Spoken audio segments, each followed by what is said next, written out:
My name is Casey Marshall. I'm one of the advisors for the Global Program for Freshmen. And the Global Program for Freshmen is basically a program that allows for incoming international students to a U.S. university to take courses that would be the prerequisites for, or not prerequisites, for the general requirements for courses that they would take their first semester or their first year in university. And don't forget, the closing deadline for the applications for the GPF program is actually August 1st. So just real quick about the Global Program for Freshmen. We look forward to seeing applications and seeing you in our program. So just real quick, I'm going to let Mia, who is our other moderator, introduce herself. Hey everyone, my name is Mia. I'm graduating from UC Berkeley this summer with a major in economics and minor in data science. It's my honor to be here today and host with Casey and hear from our panelists. So how about we let our panelists to introduce themselves a little bit. Let's start with Marshall, shall we? Yes, sure. Hi, thank you, Mia, and thank you, Casey. My name is Marshall Lee. I'm a rising sophomore at UC Berkeley, intending to major in political economy and minor in public policy. Also, as you might figure it out, I'm a member of California lightweight rowing team. Other than that, I'm also a research assistant at Stanford University. Before enrolling to Berkeley, I previously stayed in Beijing and graduated from high school affiliated to Renmin University of China. So yeah, I'm really happy. I'm looking forward to having this great conversation with you all. Okay, thank you. Thanks, Marshall, for his introduction. Now let's hear from Anne. Hi, everybody. My name is Anne. I'm a rising junior, major in comparative literature and East Asian studies. But apart from my majors, I'm also interested in physics, philosophy, and linguistics. I'm a member of the Chinese orchestra at Berkeley, and I work for the Dean's Office in Humanities and Arts. And I had experience in both Chinese local high school and United World College.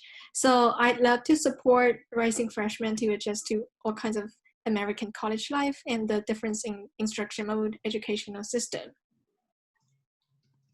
Awesome. Okay, now let's turn to Jennifer.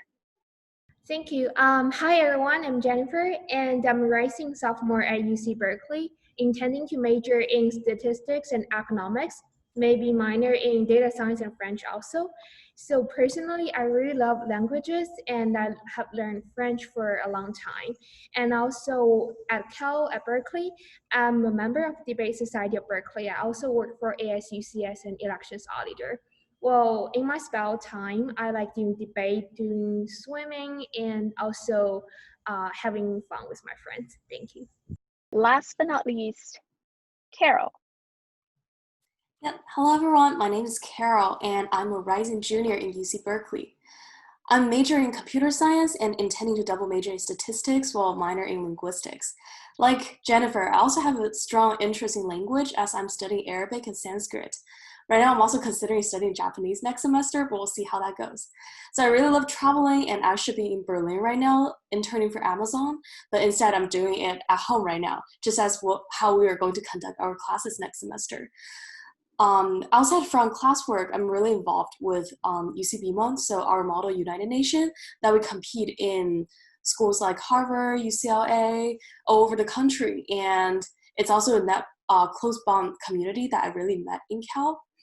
Right, other than that, I'm from Shanghai initially, and for high school wise, I actually changed for high school. So I've experienced with all kinds of different high school scenarios. So you'll find one that may match your situation.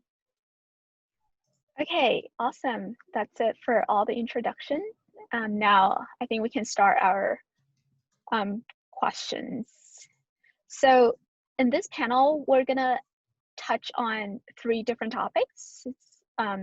They're academic, social life, and intercultural issues. The first question will be regarding academics. What are the main differences between your high school experience and UCB classroom? Does anybody want to take on that question? Yeah, I think I can. Well, Yeah, go ahead. I think there are a lot of differences actually, but the major difference is at college we have total control of when to take breaks, when to have classes, which subjects and which professors and which classes we want to take, and we have like a lot of options. But in high school, it's kind of like we have a limited and a fixed schedule that we have to pursue. So I think at college, it's very important to have self-discipline. That means you have total control of your GPA and your time management. Also, I think there's more stress in terms of academics at college.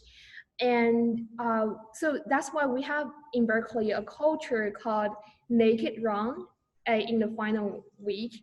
And also we have some de-stress activities such as taking photos with llamas and cute dogs. I think there's a whole culture around the stressfulness of academics at Berkeley, but I really enjoy it. I think it's a really interesting thing. Okay, that's really great experiences share by you. Does anybody else want to talk about it?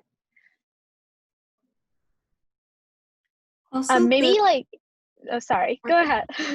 the local high schools, the kind of each, they have the unit is being set up already. They have their community, like from class 1 to class 6, each led by a class instructor, or rather a mentor and a director of each class. But here, there is no fixed community, and you need to reach out to different groups and find your own niche. Gotcha. In terms of homework, assignment, and exams, do you find those a little bit different from that in high school? Because I know exams and homeworks are really intensive in Chinese high school, and also like American high schools too. So do you find that different, or they're pretty much the same? Right, I can take on that. It's one of the very different things that you won't expect, because the amount of homework is actually, it actually shrinks quite a lot, and amount of tests also shrinks. However, it rise its difficulty from a different level. So in high school, you will have like problem sets every single day, and then you will have tests like every week, or like at least like every several times per month. But everything will be covered within the textbook. What you do in the problem set will be what you do in your test. However, here, what you learn in class versus what you do in homework might not be consistent, because the professors expect you to learn outside of the classroom, to remove bugs or learn more theories or prove things yourself. So does for tests. The test really tests your logic and tests how you can think from the path that the professor taught you, instead of like the content of, okay, I should remember this or that. So in some sense, in high school, you can just do your work every single day, and then you're definitely going to nail the test without even reviewing. But in Cal, you might be needing to relearn the things several times, or do a lot of past exam and still feel totally dumb in the test. But still, it's really a process of learning it. I actually had a follow-up Gotcha. question for Jennifer, Mia, if you don't mind. Yeah, go ahead. So, Jennifer, you mentioned being more disciplined is really important in university as compared to in high school. What advice would you give to a student who kind of lacks that discipline, like going into university now? Do you have any kind of advice that you would give them? Sure. I think maybe a study group is really important. You find someone who's really disciplined, who's really motivated, and then you just study with them. I mean, you can discuss with them, and you can like make some plans for every day, for every week, and for every month, and then just to give you some award if you finish that plan and you reach that goal. I think that is also really beneficial. Great. Well, thank you very much. And just to remind those that are watching again, if you do have a question on any of these topics that we're discussing at any time, you can actually ask a question in the Q&A section of the webinar, and I'll ask it, and we'll ask it for you and make sure that that question gets answered. Yes. Yeah. So it seems that all our panelists are very disciplined, and they are willing to take the initiatives when they are encountering like challenges in such an academically intensive school. That's really great. Okay, I'll let Casey to ask the second question. Okay, I think that most of our panelists here would be able to answer this question because it was so close to us this spring semester. So what was the transition to online education and online learning like for the spring? So from the classroom to the online environment. Would anyone like to take that question?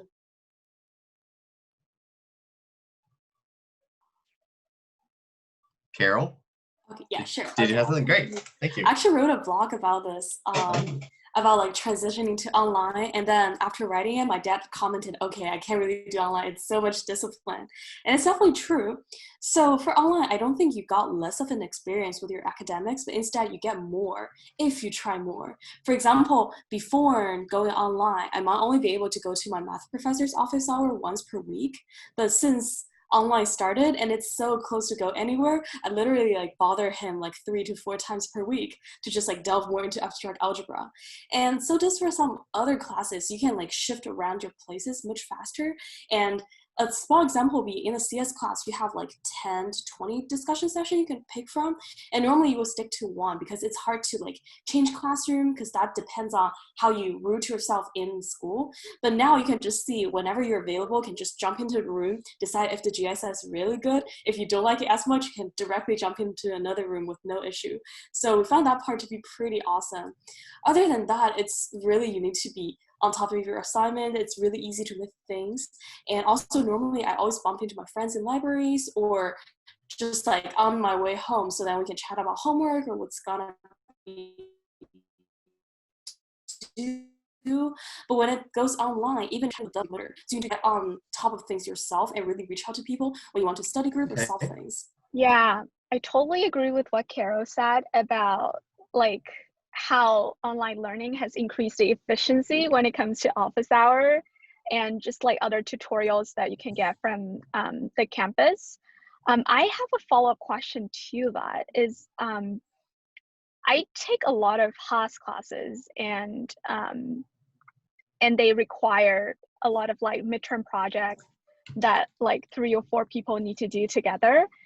And you know that like Berkeley students are from all around the world, and right now they're like having time difference issues. They're like in different locations. How do you guys navigate this kind of challenge when you guys are not in the same time zone and you need to cooperate in terms of like studying or, you know, coordinating for program, like for projects or like that? Marshall, do you want to take that question or anybody else? Yes, I would love to take this question. Actually, I feel like this is a, this is so real, this is so true, so relative to our life. But I found out like last semester, I took a class which is really famous or very popular in Berkeley. It's called Data 8. And it also has this kind of like group project. So basically, I and my my partner, we just discuss all sort of things online other than just like coding side by side. So that's that's a big switch. That's a big switch. But well, it turns out that like it ends up pretty okay. I mean, there's no big problem. There is some there is some challenge, but there is no like huge problem. We can still use social media. We can build on our project through Piazza and other online like this kind of education applications. So it turns out that it's not too bad. Yeah, that's Great. awesome advices. Yeah, great. Carol, you mentioned that academically you're adjusting pretty well, but socially maybe not so much. It's like a whole little bit harder to do online, the social aspect of university. I think yes, like very much. I personally, I found it very hard to find new friends through online stands, since probably you're only like facing like not actually face to face. I can give a pretty vivid example. So for my linguistic class last semester, since we go online, there are much more people answering question or asking question in the chat box, since you don't need to raise your hand. So I see much more new faces than I normally would in class. However, normally in class, when there are a lot of like whenever there is someone who's active, I always go to greet them and then we become friends. But here, like there are much more active people, but I would say hi to them through the screen, but that's it, which is kind of sad. And still, like for my other linguistic friends I already have in class, like we'll still like chat after like class time, and you really need to arrange time because one of them is went back to Australia, so we're like in a different time zone. But still it's like doable, but just like not as frequent, because it's really the motivation to go to lecture is because you can see friends, you can be there, engage with the professor, and now you need to think about it in a different mindset. On the same note, what steps do you take to kind of maintain your sanity with the social aspect? Like, so how do you get that social aspect? And this could be for all of you, Jennifer and Marshall and Carol. How do you get that social aspect that you kind of miss online? Well, I think maybe try to find a more classroom-like setting to study. Like, for example, I study in the lounge. I feel like I'm a part of something, so I feel motivated. And also to wear more formal outfit, so that makes you feel like, well, so we're actually doing something really serious. So I think that's one of my methods. Okay. Gotcha. I think for me, I had an advantage last semester because I went back home with another friend in Model UN to Ohio. So like I have two other friends in the house that I have like the same class with them. So I would get like bored, like out of my mind, like in my room studying or like doing things. But then we went out and we chat about like school stuff or like talking about our classes, talking about professor, like how amazing things have been going. Like that really keep me intact. All right. If anyone else has anything else to add to this question. Yeah, I mean, the social aspect is really kind of stressful, especially we cannot meet friends in person. But with the technology, I feel like we have so many resources available because usually our like rowing team will have this kind of like annual banquet. But it turns out that this year, obviously, there cannot be any like in-person banquet. So we just moved that on Zoom.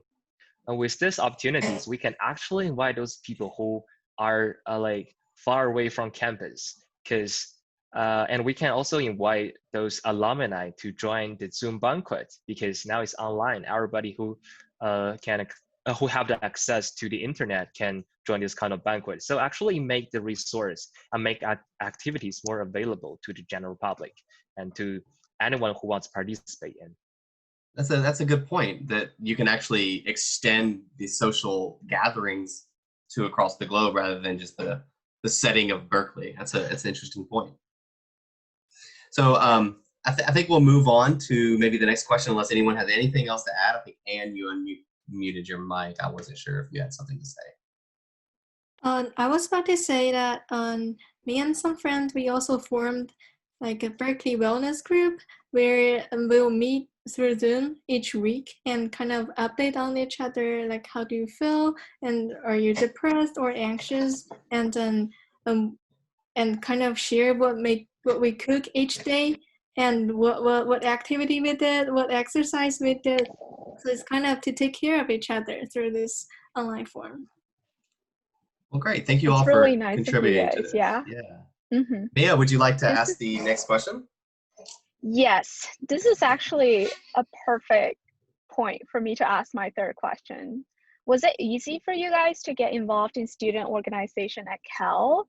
I know this is like a little bit different this year since most students are not coming to Berkeley or like going to their university for their freshman year because of the pandemic. But how do you think like joining the organization have impacted your experience at UC Berkeley? Like anyone can take this question because I know all of you guys have open like, floor. Have joined a lot of organizations and did some great work. I think Marshall has something to say. I think I can take on this question because everybody knows Berkeley has a huge campus now. Like back to high school, it's all like small villages, but now in Berkeley, it's like a whole town. There's a town, you know? So, and there are so many resources that we can access to, including those clubs. And I feel like finding a club is important because it gives you a sense of community. And fortunately, I found my community in my club. For example, my rowing team. Our lightweight rowing team is administrated under Berkeley Sports Club. And there's like, we have a small community, but it's like really, this community is small, but we welcome everybody to participate in. There's no tryout for getting into this club. So I feel like there are so many sports clubs and many interesting clubs that you have never thought before, um, that these are great opportunities for you to just jump in their info sessions and to get to know about. And like, if you are fortunate enough, just like me, you can find a sense of community or sense of belonging in any of them. Yeah, it's like a really great way to meet more people, because I'm sure like most people don't just want to like see their study buddy all the time. Like they need to like find passion and actually participate in things that make them really like passionate about Exactly. like life, not just like academic life. Exactly. Yeah, Jennifer, do you want to share your experiences in the model? No, it's the debate team, right? I've seen your pictures in the Stanford debate event on your 朋友圈. Do you want to like share your experience on that? Sure. So I think one of the most fortunate things for me is to join the debate team at my freshman year. I think, well, I didn't do a lot of debate in my high school, but but I prepared for a lot for the interview, and I fortunately got in. I think joining a debate is not just about to practice my English skills and expand my word will in general, but it's also you get to meet a lot of friends and you get to travel together to UCLA. I've been to LA like 3 times because of attending debate tournaments.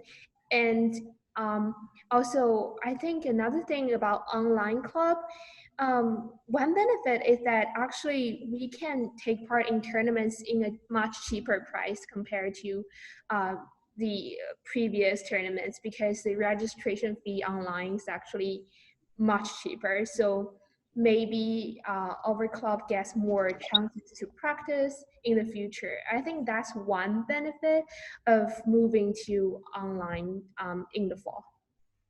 Yeah, traveling and making friends together at the same time, that's awesome. I've heard students talk about, because like I, as a Berkeley student, also have experienced some rejections when it comes to applying for like for clubs or any type of team at Cal. Have you guys been rejected before, and how do you guys deal with that?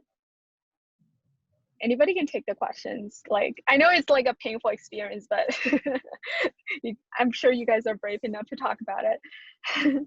Yeah, actually, I was rejected by one club in Berkeley. I don't want to name it, but yeah, it was a painful experience. But I feel like it was a good try. That was the first time I actually do like a 3 round of interview and social events, you know. So this of course is, you can, I mean, they cannot guarantee you can get into a club when you just join their info sessions, but it must be a good try for you to like explore more clubs in this way by going their info session, going to attend their social events, and it's also a good way to make friends. And yeah, I mean, you can apply more. Berkeley has so many clubs. I would say thousands of student groups for you to join. I mean, you can. Well, it's okay to not. It's okay to be rejected, because there are way more opportunities beyond that simple rejections, isn't it? Yeah, I totally agree. I like, for me, maybe like my lesson is really to be more resilient, and also this is like a great opportunity for you to explore what it is really like in a real world, that you're gonna get a lot of rejections when you like exit the university, when you're looking for a job. So that's like actually great experiences. I do have one more thing. Just if everyone, all of our panelists would give a thumbs up or a thumbs down, has joining a club or being involved in a student organization positively impacted your experience? Yes or no? Look at that. As I thought. Well, great. Good. So, Okay. yeah, that's Okay. good. Really good answers from everyone. I really appreciate it. Maybe one day we'll talk a little bit more in depth about which clubs you're in. Casey, can you Sure. ask the next question then? Absolutely. So, if I'm not mistaken, all of you came to the U.S. to start university. You were originally from another, going to high school in another country. Is that correct? For most everyone? Right, except I came here like my junior year of high school. So Okay, so you came a little bit earlier, but I think you could still answer this question pretty easily. So what surprised you the most when you first started college or first started university in the US? What was the most surprising thing that you weren't ready for? This is for anyone. Yeah, I think one really great thing is that like here we can get so close to nature. Well, that is something that I really like about Berkeley because I see a lot of students just relaxing on the grass after a hard day's work and talking with friends because there are so many flowers and trees that are don't know their names, but they're so new and so unique, and I haven't seen it back in China. So I think that's probably one reason why American kids are not, a lot of them are not nearsighted, like compared to Chinese students. Yeah, that's Any, interesting. yeah. Does anyone else have any kind of something that you weren't ready for when you first started university in the US, whether it was the food, the number of people, something, anything like that? Yeah. I can take on these questions. Like when I went to Berkeley, the first thing I feel like, wait, it was not as urban as I saw it, because I am from Beijing, and many of other friends of mine are from those like harbor cities or big cities in China. And they were like, wait, it was kind of not that urban, you know? But because we know Berkeley is urban comparing to many other places, many other universities and colleges were in rural areas. But still, it's not too convenient, especially for the public transportation. There's no subway. There's BART, but BART is not working pretty well, to be honest. But yeah, but other than that, I feel like there's enormous resources in Bay Area. Although the public transportation is not that good, but other than that, they have huge resources in San Francisco, in Oakland, even in Palo Alto, San Jose. They are really approachable to you unless you can get there. And yeah, and other thing I feel like the other thing that surprised me is the inclusiveness of Berkeley. I feel like Berkeley, particularly Berkeley, is in terms of culture, is open, it's inclusive. No matter what you stand for, you can always find a spot here. You can always find a community here. Somebody say that like Berkeley is pretty like left-wing schools, but no, but well, perhaps. But yes, we still have like Republican on campus. We still have all sorts of opinions on campus. So no worries to like be like no worries that you cannot don't worry that if you cannot find a like community or a belonging, because there are so many resources and so many groups you can join. There are so many amazing stuff awaiting for you. Great, thank you. Yeah, I remember I've been to a lot of universities across the United States, and none of them compare to the urbanness when I lived in Japan, in Tokyo. And they were very, very like in the middle of Tokyo, right? But whereas a lot of universities in the US are kind of, they push them away from the big urban centers for the most part. And it's just a different feel of a university. Yeah, I want to share my answer to this question. Go right ahead. Yeah, I think what kind of like surprised me the most when I start college at Cal is really the political environment. It's really interesting and very liberal, to be honest, because back in China, I don't talk about politics a lot, and I don't want to go to any direction politically, but I do feel like freedom of thoughts is well presented here, and your ideas will be respected regardless of who your listeners are or whether they disagree with your opinions or not. I think that's a really great thing. So like you can be really brave to express what you think at Berkeley. So that's why even though like a lot of students or like a lot of people say Cal is renowned for all the STEM majors, I still feel humanity classes are really great here, since like the environment is so great and it's so welcoming. So like you can share your thoughts freely. Yeah, I also think it's interesting. Berkeley is also pretty well known for the free speech movement, And like just it's kind of resonates around Berkeley to where even if you disagree on the ideas, you can still have a dialogue about it, and that's really healthy for any group of people or city, nation, etc. It's really healthy to have that dialogue. Yeah. I feel like this is an important heritage of Berkeley. I just have a book here, like just on my desk. It's called Free Speech Movement and Reflections. Yeah, these are the heritage that Berkeley bring to me, and also Berkeley bring to the U.S. in general. Those civil rights movement started from Berkeley and started to make real influence to the United States and beyond. Yep, absolutely. Does anyone have anything else to say on this topic? Right, adding on to that, I think coming to Berkeley was the first time I realized we're making real world impact. No matter for, like when we see videos about robotics, like their new innovation with biology versus biology plus engineering, you will see the actual robot being thrown down from like the top of barrels, which is one of our building.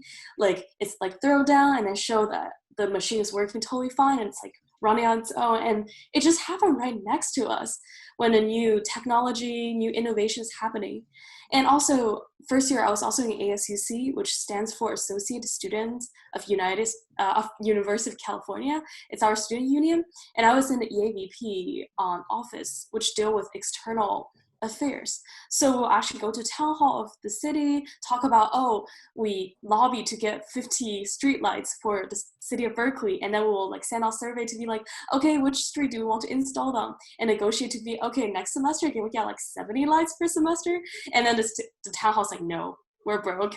It's like all these moments that makes you realize you're no longer just like a high school students studying for exam, but instead you are making real world impacts, you're working with the real world, and you're really contributing. All right. Okay. Any follow-up questions or anything you guys want to add to that? So far, really good conversation, really good dialogue. Yeah. Okay. If not, we can continue, and I'll ask the next question. So, what advice do you have for fall 2020 for all the high school students, the incoming freshmen, or students who want to study in Berkeley? Or just general advice for fall 2020. It doesn't necessarily have to be students that would in the future be studying at Berkeley, but just as a student going to university for the first time in the U.S., what advice might you offer? Yeah. And I'd like to actually hear from everyone on this topic. Maybe the first lesson for all of us, for our incoming freshmen, is to be calm, to be able to adapt. Well, I think especially given this situation, there's so many chaotic events going on. Like for international students especially, there like travel restrictions, visa applications, there are delays in flights, there are also online classes, your time differences. There are just so many things. But I think they're, on one hand, they're really not ideal situations for our freshmen, for our college experiences. But on the other hand, it also in some way help us to adapt, to be more able to handle those difficult situations, and to be mature enough to deal with them. So I think one thing I really want to tell all the incoming freshmen is that just to be strong and be able to adapt. That's really great advice. Yeah, definitely be really adaptive, especially during a time like a time of a lot of chaos, political fluctuations, and also safety. So yeah, definitely. It's like harder for almost everybody this year, also next year. So be emotionally stable and brave is really important. Yeah. Who wants to? I will continue this on. So I think another piece of advice is really not to take all advice as well. I think normally during every semester, there will be a pretty standard routine of, okay, you're gonna come for GBO, you're gonna register for class, you're going to class shop, you can like for the first 2 weeks, like go for like 10 classes and then decide what you actually want to take. But now everyone's actually making totally different plan, whether to stay in Berkeley or return to your home country, whether to stay somewhere else in the US or like, I don't know, there's so many things that can happen. And either to take something hybrid or doing it entirely online or try to find some friends to do it together, like to be actually like physically around. So everyone's making different plans for like themselves. And I do think that for your own case, you really should like analyze on your situation, where do you want to be, how your parents are thinking, like what's their suggestions, and what you actually want to do, because next semester is non-traditional at all. It's a time that none of Berkeley student knows what exactly is the best piece of advice, because everything is different. And then talking about non-traditional advice, I'm going to share one that I was talking with some incoming freshmen. So there are some interesting ideas floating around, including one called time displacement. So that sounds kind of scientific, but instead it's more like they're analyzing that next semester, maybe so for socials and for clubs, there won't be as much going on, or like the quality won't be as good. So why not just invest all the time into academics to take the harder classes, take more classes, so when they're able to and ready to go back to campus, they can then use the time to enjoy more social life, like taking less hardcore classes. It's not a path that everyone's thinking about, but it's also an innovative way to think about this if it's something you might want to do. So from them, I think those freshmen are talking about like taking 4 technicals together. And so then just so that they can have the next year to be like less of workload. And another part I found interesting is that for me personally, I haven't made like really close friends since quarantine started, since like I can't really meet anyone in person and it takes effort to like arrange meetings. But for the incoming freshmen, I was really worried about them. But turns out like people also like form their little group chats of people they analyze to be like of similar academic capacity, of similar interests. So they are going to like take classes together, so then they can like push it push it through with each other. So these are also things you can consider. But in the end of the day, definitely consider your situation, your health, your like housing situation or whatever first, because things will be very different next semester.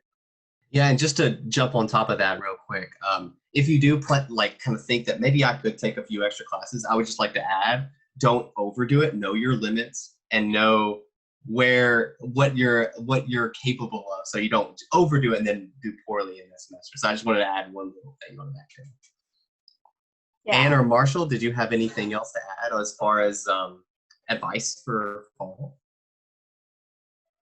Okay, I can go first. To build on that, I feel like one important thing you need to master in college and beyond is time management. As what Carol just said, like people may have different plans for the fall and even for the future. So time management is crucial here.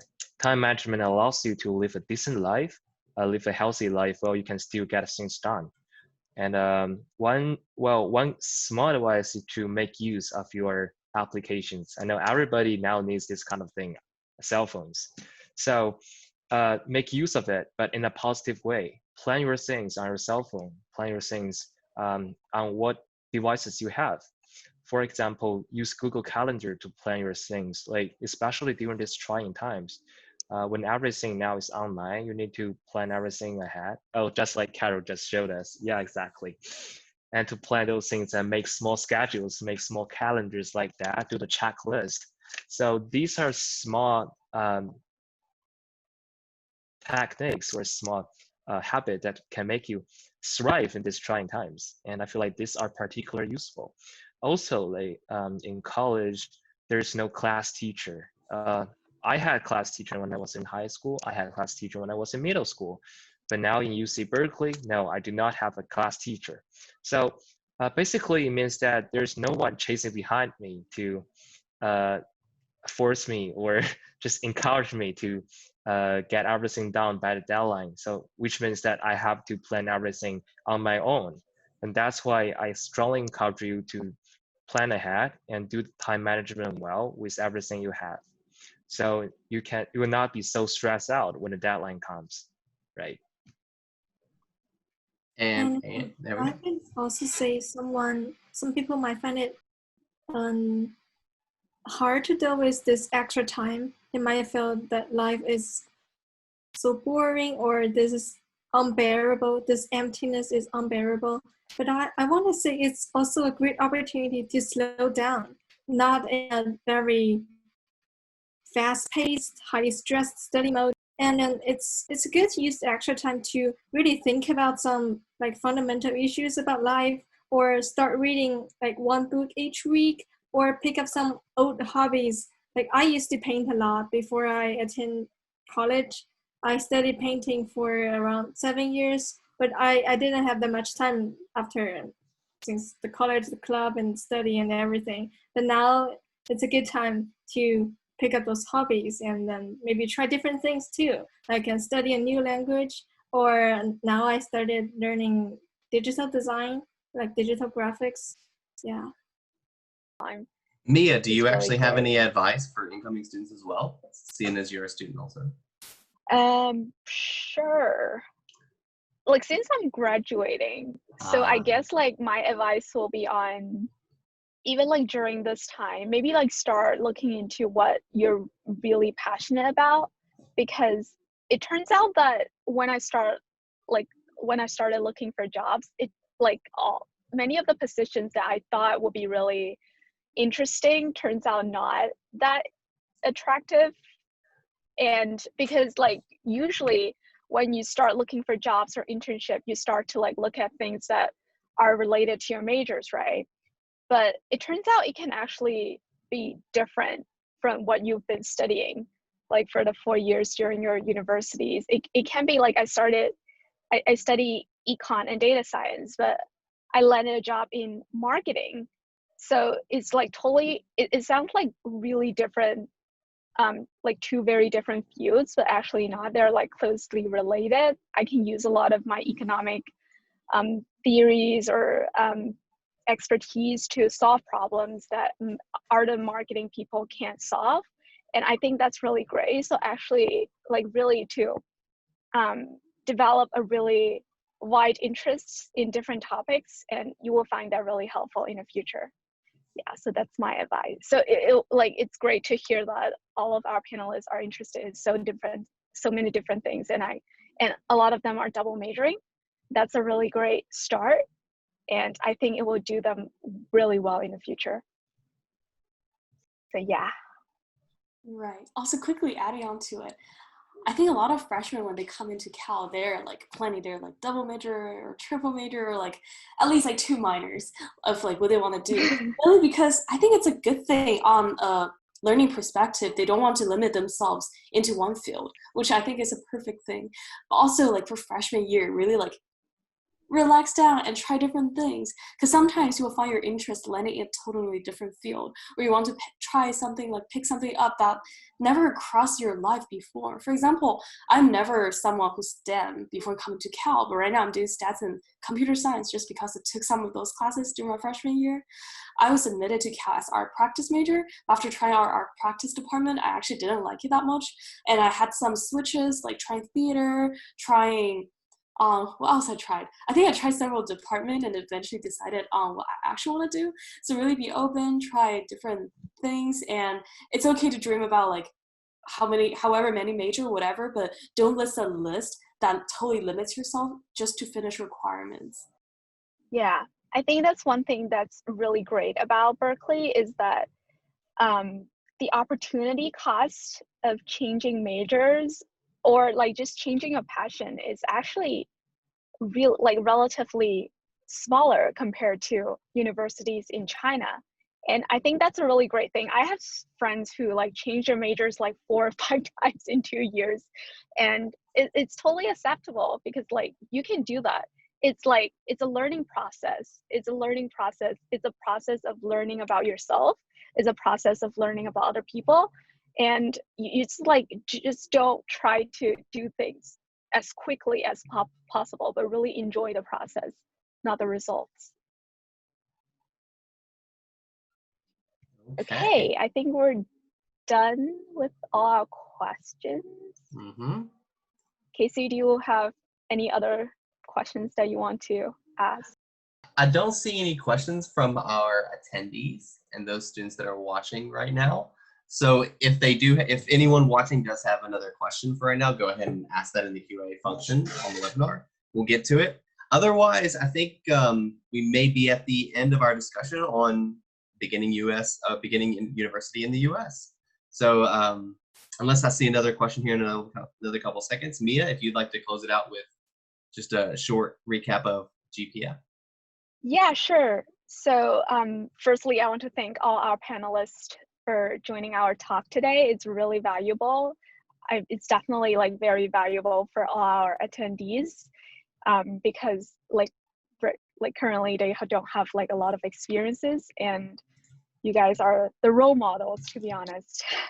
So a little bit recap for our global program for freshmen.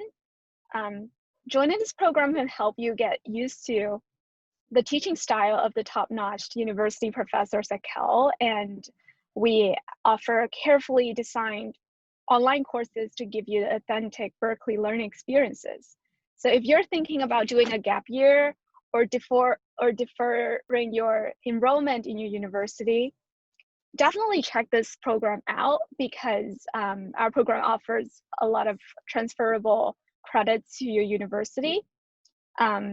Yeah, so if you want to like experience the life that our panelists have discussed about, have shared with you, so definitely like try joining some programs that can help you like find your own spot in America university's learning experiences. And on top of that, if you have any questions at all, we have advisors that are prepared to answer any questions that you may have. You can always email any questions at internationaladmissions@berkeley.edu, and we're happy to respond back to you. We'd love to talk to you and get to know you and see if the GPF is going to be a good fit for you and if it's going to work out in your long-term and short-term goals. Yeah, definitely join our WeChat group. We have the scan code posted like right now on the screen. So we're ready to answer any questions that you may have, and definitely email us or message us in a WeChat group so to reach out if you have any questions. And I was just going to close it out with thank you for our panelists. Thank you very much for attending and sharing some insights from your time as a student. It's been a pleasure chatting with you. Maybe we'll have some more chances to get to know each other in the future. And I'd also like to thank Emily, who is kind of behind the scenes operating, and then Sam Smith, who is the program manager for the GPF as well. They're kind of lurking in the background. And I think that's about everything. So once again, thank you all for attending, and we look forward to seeing you in GPF or at Berkeley in the future.